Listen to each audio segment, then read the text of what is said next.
सङ्काशं काश्यपेयं महाद्युतिं तमोरि सर्वपापघ्नं प्रणतोऽस्मि दिवाकरम्।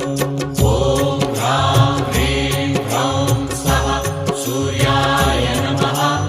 ॐ ह्रां ह्रीं ह्रौं स्वः सूर्याय नमः।